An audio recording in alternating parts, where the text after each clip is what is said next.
ധർമ്മസ്ഥലയിൽ നിന്ന് കണ്ടെത്തിയ അസ്ഥിഭാഗങ്ങളിൽ ചിലത് തിരിച്ചറിഞ്ഞു.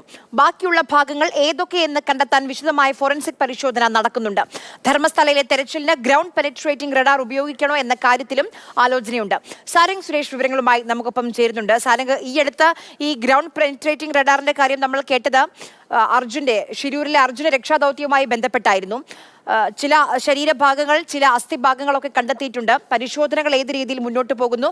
ഇന്ന് മണ്ണ് മാന്തി കുഴിച്ച് ഉള്ള പരിശോധനകൾ നടക്കുന്നുണ്ടോ അവിടെ?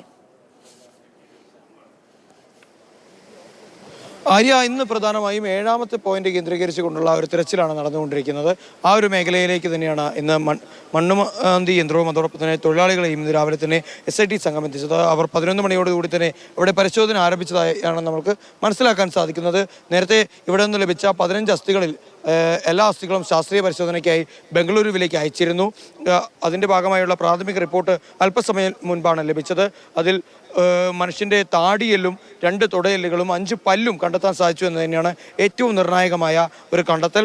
മറ്റ് എല്ലുകളെക്കുറിച്ച് അത് പലതും ഇത്തരത്തിൽ നശിച്ചു പോകുന്ന ഒരു രീതിയിലേക്ക് മാറിയിട്ടുണ്ട്. അപ്പോൾ അതിനെക്കുറിച്ചുള്ള വിശദമായ വിവരങ്ങൾ ഇനി വരുന്ന മണിക്കൂറുകളിൽ കൂടുതൽ ശാസ്ത്രീയ പരിശോധന നടത്തിയതിനു ശേഷം മാത്രമേ കൂടുതൽ വിവരങ്ങൾ പുറത്തു വരികയുള്ളൂ എന്നാണ് മനസ്സിലാക്കാൻ സാധിക്കുന്നത്. പിന്നെ ഏറ്റവും പ്രധാനപ്പെട്ട മറ്റൊരു കാര്യം ഗ്രൗണ്ട് പെനിട്രേറ്റിംഗ് റഡാറുമായി ബന്ധപ്പെട്ടുള്ള ഒരു കാര്യമാണ്. ഇപ്പോൾ SITക്ക് പോലും അത്തരത്തിലൊരു നേരത്തെ ആക്ഷൻ കമ്മിറ്റിയൊക്കെ അത്തരത്തിൽ ആധുനിക സംവിധാനങ്ങൾ കൂടി ഈ ഒരു തിരച്ചിലിൻ്റെ ഭാഗമാക്കണമെന്നുള്ള ഒരു അഭിപ്രായം മുന്നോട്ടേക്ക് വെച്ചിരുന്നു. അതിൻ്റെയൊക്കെ ഭാഗമായിട്ടായിരിക്കണം ഒരുപക്ഷേ ഇപ്പോൾ SITയും ആ ഒരു രീതിയെക്കുറിച്ച് ചിന്തിച്ചു തുടങ്ങിയിരിക്കുന്നു.